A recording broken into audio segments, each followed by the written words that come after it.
This episode of the HR Chat podcast is supported by Deal. Are you looking for an all-in-one solution to manage your global workforce? With Deal, you can easily onboard global employees, streamline payroll processes, and ensure local compliance, all in one flexible, scalable platform. Join thousands of companies who trust Deal with their global HR needs. Visit Deal.com today, that's DEEL.com, to see how you can start managing your global team with unmatched speed, flexibility, and compliance. Thanks, and we hope you enjoy this HR Chat episode. Welcome to the HR Chat Show, one of the world's most downloaded and shared podcasts designed for HR pros, talent execs, tech enthusiasts, and business leaders. For hundreds more episodes and what's new in the world of work, subscribe to the show, follow us on social media, and visit HRgazette.com. Hey everybody, this is Bob Goodwin, the president of Career Club, and I am so pleased to be guest hosting for my friend Bill Banham, who is away on paternity leave, your usual guest on HR Chat. So thank you so much for having me as part of your podcast family here for the next few episodes. Today, I am so pleased to be joined by my friend, Dorie Clark. I'm going to read, Dorie, just a little bit about your background. I hope I don't chew up all 25 minutes of reading about this. So Dorie is a renowned keynote speaker, consultant, and best-selling author, recognized globally for her expertise in leadership and strategy. Named 3 times as one of the top 50 business thinkers in the world by Thinkers 50, she's also been honored as the #1 communication coach by the Marshall Goldsmith Leading Global Coaches Awards. Dorie teaches executive education at Duke University's Fuqua School of Business, as well as Columbia Business School, and her clients include industry giants like Google, Microsoft, and the World Bank. She's also the author of several influential books, which I highly recommend, including The Long Game, Entrepreneurial You, Reinventing You, and Standout, which was named the #1 leadership book of the year by Inc. magazine. Dorie's work focuses on helping individuals and companies get their best ideas heard in a crowded, noisy world. Her insights have been featured in Harvard Business Review, Forbes, and numerous other prestigious publications.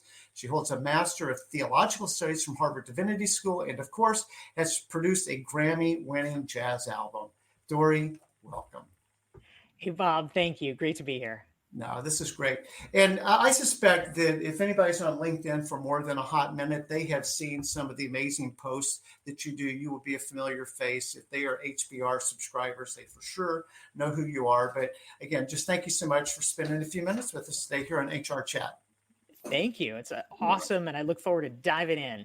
Yeah. So I think that the way that I kind of like to tee this up is, HR professionals, are very, very good at investing in other people's careers and helping other people do career maps and be successful in their careers, often at the expense of their own professional careers and building their own brand. And I wonder if you could just kind of start to unpack that dilemma a little bit and how we might start thinking about that differently as HR folks. Yeah, I think you raise a really important point, Bob, because in terms of the psychographics often of someone who works in HR, they are really interested in people and in helping other people. And that is obviously a wonderful and important component of your job. But it's also true that we need to make sure that we are not neglecting our own career trajectories. As my colleague Marshall Goldsmith and Sally Helgeson talked about in their book, How Women Rise, there's a phenomenon of people putting their job ahead of their career, meaning that you're so fixated on doing a good job at your job and wanting to deliver for your colleagues and the people you're helping and your company that sometimes we tend to forget the overall arc of, oh, have I kept up with my network? Have I kept up with building skills that might not be useful today, but probably will be useful for me in a few years? And all of these things that can keep us current and frankly, keep us protected in case there are any changes or downturns in the market. Yeah. And so let's just kind of double click on that. HR is changing. So, it's not just, hey, here's your benefits package or your onboarding thing. HR really, particularly with COVID, really leapt to the fore in terms of strategic workforce kinds of initiatives, work from home, hybrid work, things like that. And now with AI coming into the picture and being able to, in some cases, automate some of those tasks, their role is really kind of being reinvented on the fly.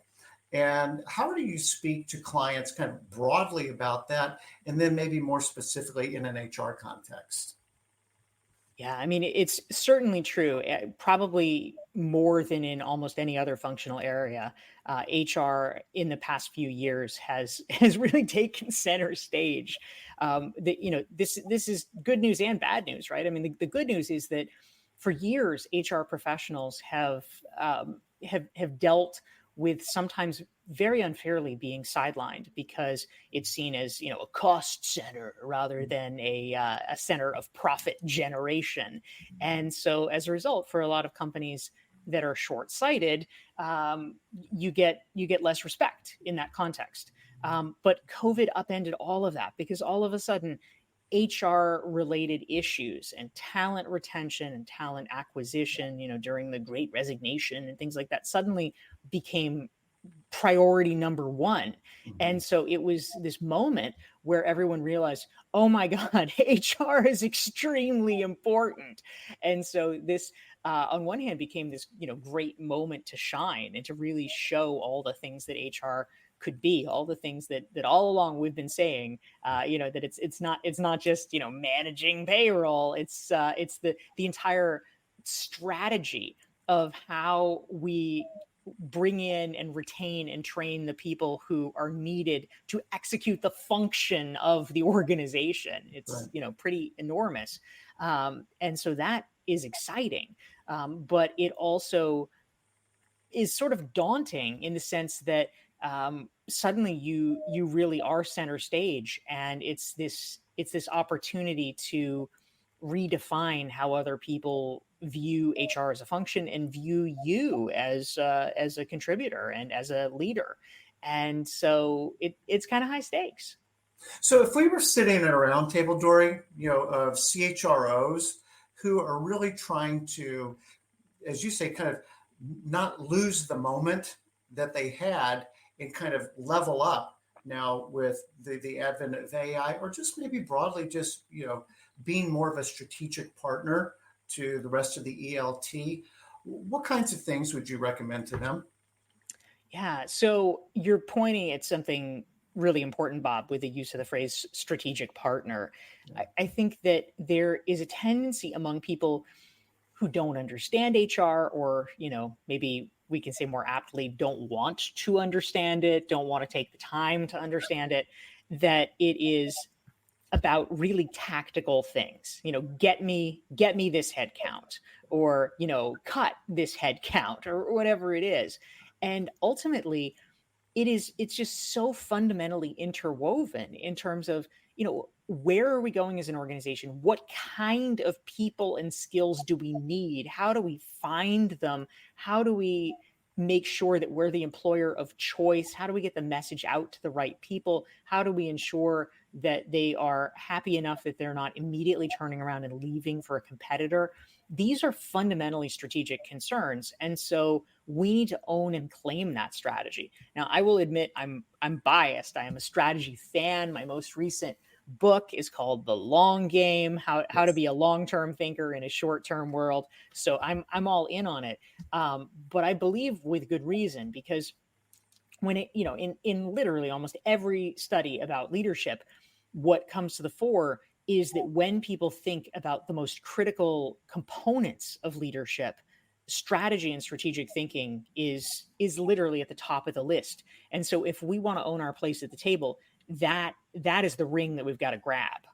Yeah, and I need to find a way of saying this tactfully, that sometimes, and again, this may be more perception than reality, is that HR is more kind of compliance and procedures and policies and stuff like that, and somewhat disconnected from the actual business of the business. And I believe that there's just this really kind of once in a career opportunity, maybe with COVID, twice in a career in a very short period of time, to really elevate the HR function. And that's fine if AI and tools can like take care of some of these more perfunctory kinds of things that need to be done. but they're not particularly strategic. They're very tactical, and allow HR to reposition itself, as this strategic enabler. Because, I'm very much in the Jim Collins, get the right people on the bus. They'll help you figure out the right strategy, right? That's really kind of job one. And so, if our mutual friend, we were sort of talking about him before we pressed record, but Johnny Taylor at SHRM, right? Their little motto or whatever for this is AI plus HI, human intelligence, equals ROI. And I think it's really brilliant, because who should know the people, the culture of a company better than the HR leadership, the HR team, right? So as we become, particularly like with Gen Z, more, it's a real whole human being at work. It's just not a work producing unit, but it's a human being. Bring your whole self to work.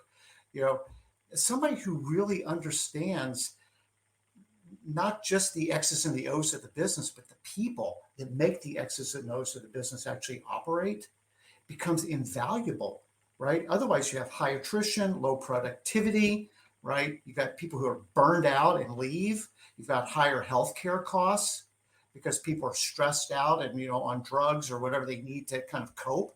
No, seriously, right?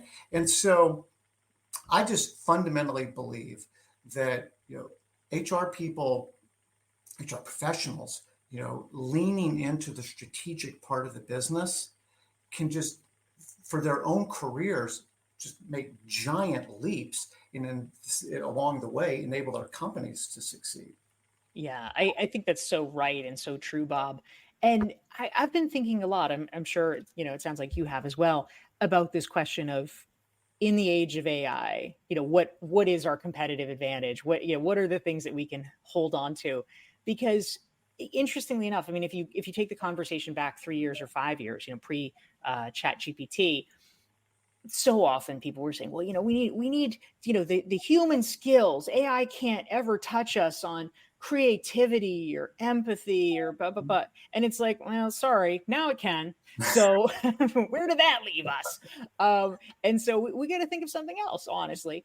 And I have been asking myself, what are the things that structurally it is unable to do? And one of the things that keeps coming up for me is questions of political capital and questions of really understanding, for lack of a better term, where the bodies are buried. Just understanding the political landscape of an organization. Those are things that if you are building, and I'm not saying this in a Machiavellian sense, I just mean literally over time, if you are someone who knows people, who is willing to be a kind and open connector, who is willing to do favors, who is, somebody who remembers things and remembers, oh, this person is really good at this. Oh, this other person's really bad at this. Okay, I'm going to tap them for this and not for that.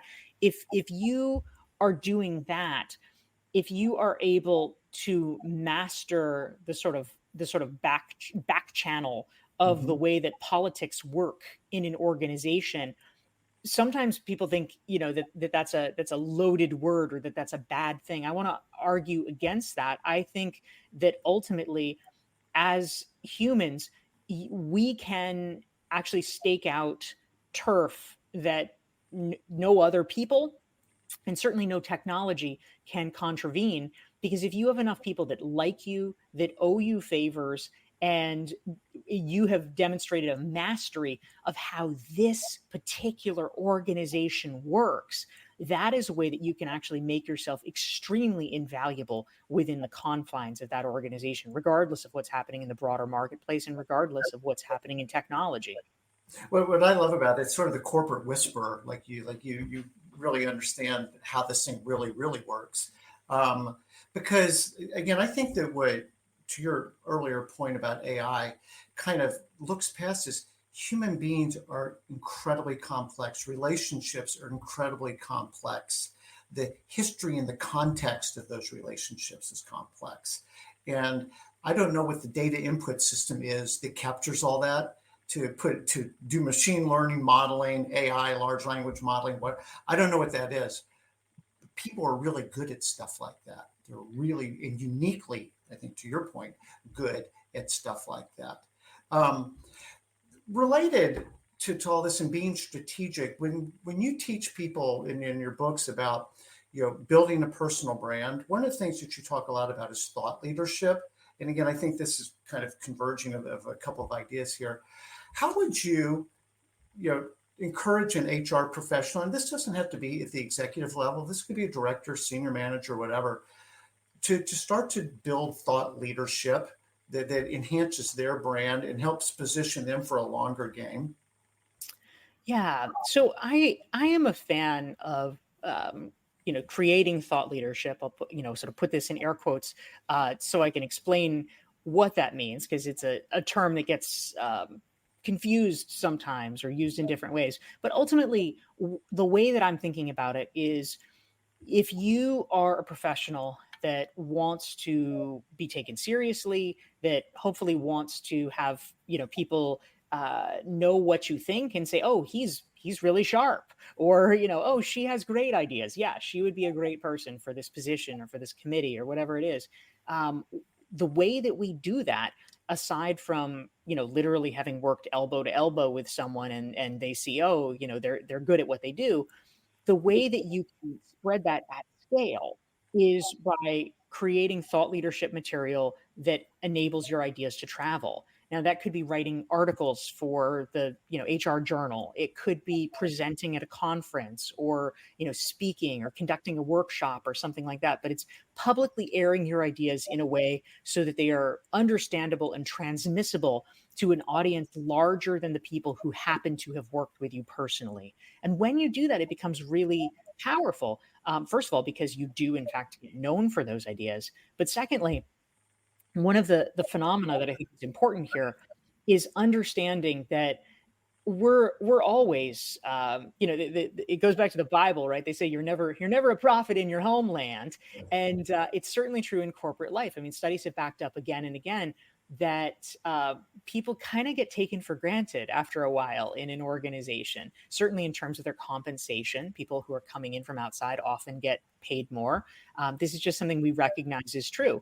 And so if we want to fight back against that, if we want to mitigate that threat, a way to do that is that if you can build up your reputation both internally and externally, so that people inside hear from people outside, oh, Bob works for you? Oh, I saw Bob speak last year. That guy is really good. All of a sudden, the people inside recognize, oh, I better not take him for granted. I better start appreciating Bob and remunerating him and giving him the opportunities that he deserves, so that he doesn't end up elsewhere. And that is, I think I would call it a win-win. It's certainly a win-win, a win for you, but it's also good for your organization, because they may not have been fully appreciating what they had, and now they do. And so they're going to be getting the best out of you. I would say there's an additional dividend, which is it builds the employer brand, right? Yes. So, wow, look at Dorie. She's with that company. That must be a really smart company if they've got people like Dorie leading this function, or talking on this topic. So, and I think too I just love what you write about, Dorie, because in this context, say that I'm worried about getting laid off, right? To your earlier point, like it's a cost center, it's pretty easy to cut, would you really miss them? It's like, I'm definitely going to miss that person. Like, no, she's a keeper. Like, Dorie's going nowhere. Bob might be finding a new role, but we're keeping Dorie, which kind of builds to another point. And, I work a lot with people in job transition, whether it's individuals or through outplacement. And one of the things that we just find people struggling with, I think HR is particularly in this realm, is really being able to articulate their unique value proposition and how they contribute to the business. They'll talk about what they were responsible for, use your example earlier, payroll or benefits or something, but like, how did you move the needle at the business? Hi, everybody. This is Bob Goodwin, president at Career Club. Imagine with me for a minute a workplace where leaders and employees are energized, engaged, and operating at their very best. At Career Club, we work with both individuals and organizations to help combat stress and burnout that lead to attrition, disengagement, and higher healthcare costs. We can help your organization and your workforce thrive, boosting both productivity and morale across the board. To learn more about how we might help you and your company, visit us at career.club. How would you coach somebody in that context? Yeah, I mean, it's always a little bit of a challenge because, we sort of look with longing on things where it's this super direct one-to-one correlation. If you're in sales, it's like, well, I sold 40% more. Okay, well, that's very easy to compute. So that's great.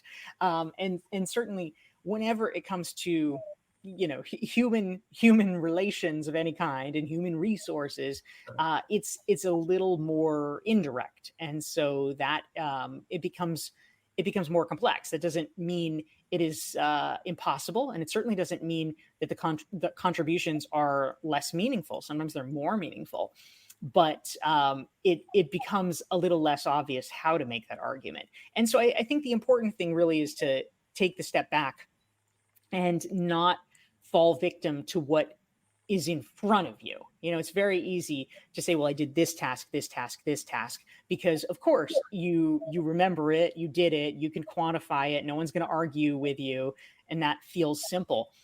But even if it feels like a little bit more of a stretch, I would argue it's valid and important to start with the corporate objectives and then work backwards from there in terms of like, well, what is the contribution that you made there? I mean, depending on what your role is and what you're doing, it could be anything from setting the strategy about, what are the talent goals and filling these spots and recruiting it, which enables then the company to accomplish all of the things that the company needs to accomplish.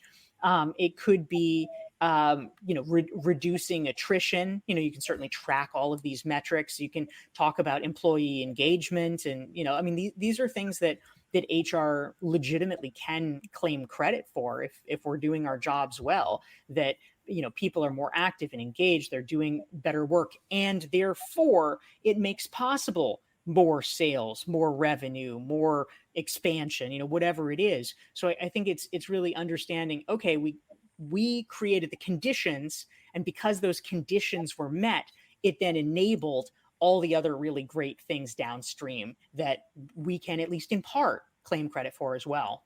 I so appreciate what you're saying, because I agree 1,000,000%. So if the company, was achieving double-digit revenue growth, and I played a role in helping build out that sales team, right? Or, we were able to cut costs because I helped build out the supply chain team or the procurement team, or like, you can legitimately take some credit for that. And to your point, it's not one for one. And I think, people do understand that.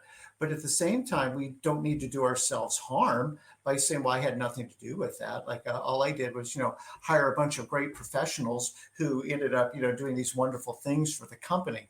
So, for people who are listening, what I heard Dorie say is start with a corporate objective and work backwards, right? It's almost guaranteed that what you did led to either growth, so increased revenue, saving expenses in some form or fashion. That could be direct, like you're saying, Dorie, time to hire, cost per hire, less attrition, whatever. And then thirdly, and this is a little murkier sometimes, which is mitigated risk. So like we created the conditions where employee satisfaction went up, right? Now, hopefully there's the extension of that, and like, attrition went down, or, voluntary turnover went down, or something like that. But those are things that, just again, kind of thinking more in the language of the business, and then work backwards to how did the projects I worked on contribute to, I love how you said this, to create the conditions that allowed for those successes to happen. Yeah, So, I think that's right on, Bob. I mean, ultimately, I think sometimes people are afraid to claim even a piece of the credit because they're worried that it's going to sound like I invented the internet. And we're not saying take credit for the internet. What we're saying, though, is that it's very legitimate to say, I passed a funding bill that led to an important bandwidth creation that helped facilitate the rise of the internet. Like whatever your equivalent is, do that, because the contribution is not nothing. There's a meaningful contribution, and I think it's worth claiming. And also, it helps actually convey something even more important, which is that if it sounds like what you think is important is the tactics, then you're only going to be viewed as a tactician. But if you recognize through how you talk about things that it's the bigger picture and the overall strategic thrust that what matters, then people will begin to understand, oh, this guy, this woman could be a partner in that strategy and the implementation of it. Yep. And related to all this is kind of we and me. So you're right. So often we see that people feel like they're bragging, they don't want to come off like that.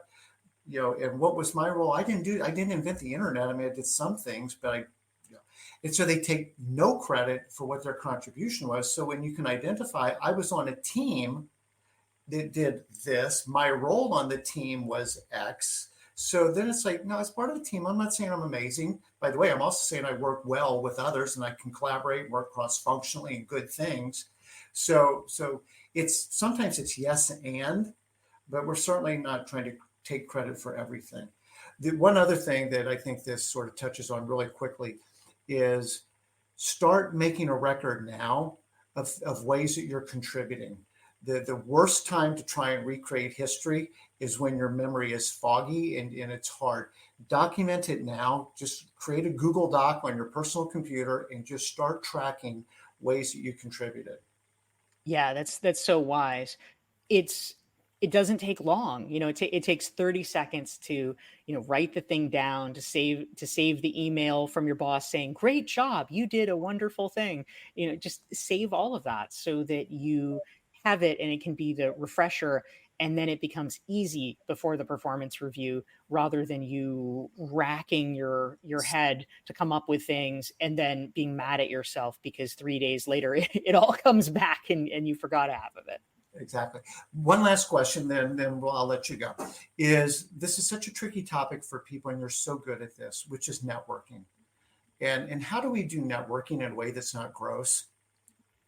Yeah, this is the important question, right? I mean, what holds people back is oftentimes, probably two main things. One is people have sometimes a version of a script of, well, I'm an introvert, or I'm shy, I don't like this.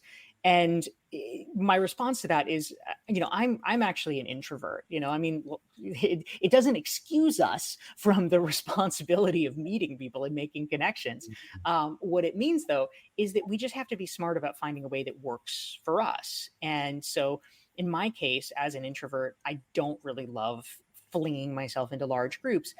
What I've discovered is that I like small group events much better. And so if I have a choice between something with 500 people or something with 5 people, I will pick the one with 5. And in fact, even better, I will often organize the one with 5 so that they are the right 5 people. And that actually can become a really nice, fun thing. So I think it's about picking where you network and how, and it can be much more pleasurable in that way. The second reason that people hold off from networking, to your point, Bob, is about this perception that you'll be viewed as, kind of gross or, needy in some way or something like that. And I think that the easy response to that is, okay, don't need anything. This is my very clear rejoinder is, of course you're going to feel weird and lousy if you're like, well, I really need to make a sale, who can I target tonight? Yes. I mean, that's horrifying. Like, nobody should do that. I actually, in my most recent book, The Long Game, I have a chapter about this, and I have a principle that I call no asks for a year, which is that basically to keep us honest and to keep it just clean so that nobody even thinks we have an ulterior motive. What I like to tell people is, if you're meeting someone that you're connecting with, don't ask them for anything meaningful, like a favor or whatever, for at least a year. Like just hold off. Even if you think that they could really help you, you know what? Let the relationship build. Don't make that the first thing, because if I meet you, on Tuesday, and by Thursday I'm like, oh, hey, Bob, I see on LinkedIn you're connected to this and this famous person. Hey, would you connect us? Bob is immediately going to think, oh my gosh, that's the only reason that she's interested in talking with me is just Yes. what I can get her. And that's a gross feeling. So concentrate on building a real relationship. Do not worry. Do not even think about what this other person can do for you. And then later, if you're still friends a year later, then God bless. If you're actually going to be friends. And so at that point, you can do things for them, they can do things for you, and it's great. But it's no longer this kind of nasty, oh, what's in it for me? Yeah, weird transactional thing. And maybe we can start to put a bow on it with this, which is, you've got your new book, The Long Game, and there's a version of this or something, Dorie, that people can get. You were telling me a little bit about. Yeah. So the new book is called The Long Game, How to Be a Long-Term Thinker in a Short-Term World. And if folks are interested in this question of strategic thinking, there's a free resource, which is the Long Game Strategic Thinking Self-Assessment. It helps you become a better long-term thinker. And folks can download it for free at dorieclark.com/thelonggame. Awesome. So we will make sure we put that in the show notes and hopefully even, here on the video portion of this. But I so appreciate this last bit on networking, because the worst time to start networking is when you really, really need it. And this notion of the long game, and what was implied in what you said, is build real relationships. Otherwise, these are just transactions. And that's the part that I think is a turnoff for people. And building these real relationships is generally like building a bank account, right? And on another day, you've earned the right to make a withdrawal, but I kind of emphasize earned the right to make a withdrawal. And the idea of waiting for a year is brilliant. I love that. I probably should go back on a couple, that makes it. But honestly, that's such good advice. But that just reinforces the point. Build these relationships now. Build them now, because the principle, we're going to do the Bible, I guess, of sowing and reaping is real. If you sow into relationships, that's not Machiavellian, to use your term from earlier. It's not manipulative. It's just a principle. It is a life principle that if you sow into other people, you will raise a crop up of people that want to sow back into you. It's just the way that it works. Any parting bits of advice, Dorie, before I let you go? Bob, this is phenomenal. I think we've covered all the good stuff thanks to your skills as an interlocutor. So thank you for having me. Wow, I can't even say that. So thank you very much, Dorie. Again, go to dorieclark.com/thelonggame. You got it. Yep, and we can get that assessment. That would be amazing. I just really encourage you to go to Amazon and get her book, because Dorie's a phenomenal writer. Tons of stories, anecdotes. This isn't a dry academic read. It's really engaging. I would encourage folks to do that. Thank you so much for investing a few minutes of your day here on HR Chat. And thank you again, Bill, for allowing me to guest host for a couple episodes. And Dorie, I wish you well. Thank you so much. I'll see you next time. Thank you. Thanks for listening to the HR Chat Show. If you enjoyed this episode, why not subscribe and listen to some of the hundreds of episodes published by HR Gazette? And remember, for what's new in the world of work, subscribe to the show, follow us on social media, and visit hrgazette.com.